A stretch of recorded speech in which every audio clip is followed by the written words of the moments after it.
pollution pods consists of 5 geodesic domes in which one can experience the quality of the air of 5 locations around the world.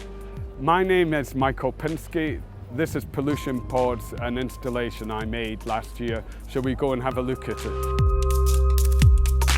The first dome, which is a Norwegian dome, has a filter in it that's cleaning out all of the air. So a specific filter that cleans out the nitric oxides, the large particulates, and the carbon monoxide.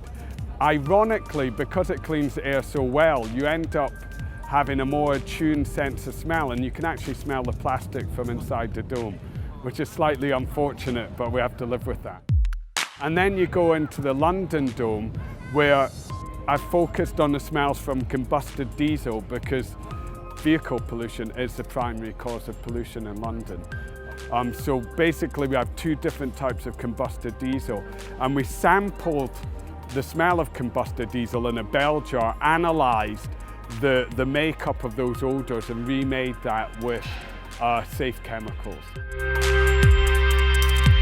And then you move from there to New Delhi, where it's quite hazy because there's lots of large and small particulates, diesel fumes still, the smell of burnt hay because they burn crops all the way around New Delhi, and the smell of burnt plastic because they still burn some of their rubbish. So there's a huge, awful combination, an awful cocktail of pollutants in New Delhi, and it is one of the most, if not the most polluted city in the world.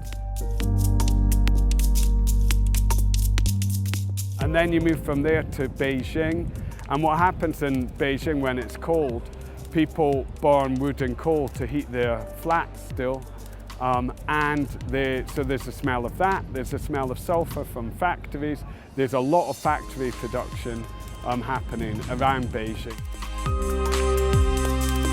And then the final dome is Sao Paulo, where they use ethanol as their main fuel rather than diesel. And ethanol gives off a kind of vinegary smell. So there's a smell that is somewhere between ethanol and vinegar in that dome. And there's also high ozone, so there's an ozone machine in there producing ozone, which kind of makes your eyes water. Well, what's interesting is how subjective smell is. So I've had some people who've come from the west of Ireland who were not able to go around the domes. They actually were gagging before they could get even to the New Delhi dome. Then I've had other people go around going, oh, I can't really smell very much. So people's sense of smell is very much defined by where they live. And if they live somewhere that's already quite polluted, their smell or their brain processing of their smells is very, very much reduced.